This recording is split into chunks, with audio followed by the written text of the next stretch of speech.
পৃথিবীতে অনেক ধরনের অত্যাচার আছে। ভালোবাসার অত্যাচার হচ্ছে সবচেয়ে ভয়ানক অত্যাচার।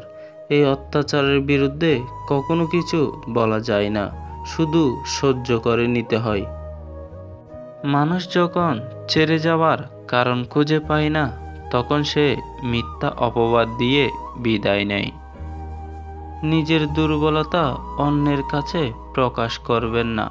মানুষ সুযোগ পেলে দুর্বল জায়গা আর দুর্বলদেরকেই বেশি আঘাত করে। তুমি মানুষকে যা দিয়েছ, প্রতিদানে অনুরূপ আশা করো না, কারণ সবার কাছে তোমার মতো হৃদয় নাও থাকতে পারে।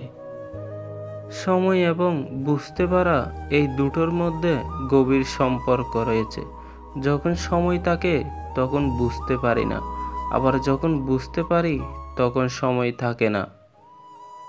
কারো দারিদ্রতার সুযোগ নিয়ে তাকে অপমান করবেন না। পরিস্থিতি এক জায়গায় স্থির থাকে না।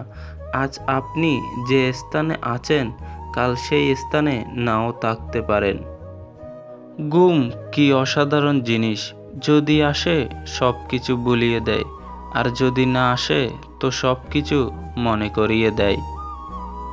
রাগী মানুষ রাগের মাথায় অনেক কিছু বলে দেয়, কিন্তু সবশেষে তারাই বেশি কষ্ট পায়।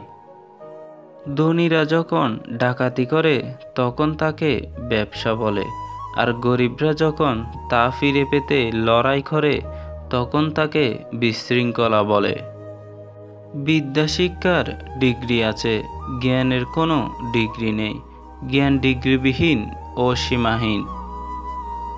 আমরা যা জানি তা কেবলই এক ফোঁটা পানি, আর যা জানি না তা হচ্ছে মহাসমুদ্র। সুখ চাইলেই পেতে পারেন, তবে সৎভাবে সুখের দেখা পেতে হলে কষ্টের সম্মুখীন হতেই হবে। সম্পর্কের নাম যাই হোক না কেন, মন খারাপের সময় যে পাশে থাকে তাকেই সবচেয়ে কাছের মানুষ মনে হয়। যদি তোমার ইচ্ছা থাকে তবে রাস্তা আপনা আপনি বের হবে, তা হয় আজ নয়তো কাল। একদিন টাকা হবে, কিন্তু টাকার অভাবে হারানো জিনিসগুলো আর পাওয়া হবে না। জীবনে চলার পথে নিজের রাস্তাটাকে নিজেই তৈরি করে নিতে হয়, সেখানে কেউ সাহায্য করবে না। বাস্তব জীবনটা বড়ই জটিল। ছোটবেলায় শুনেছি টাকা মানুষকে নষ্ট করে, বড় হয়ে দেখলাম মানুষের জীবন নষ্ট হয়ে যায় টাকার অভাবে। ক্ষুধার্ত থাকলে পেট যেমন দারিদ্রতা বুঝে না, দায়িত্ব যখন আঁকড়ে ধরে বাস্তবতা তখন বয়স মানে না।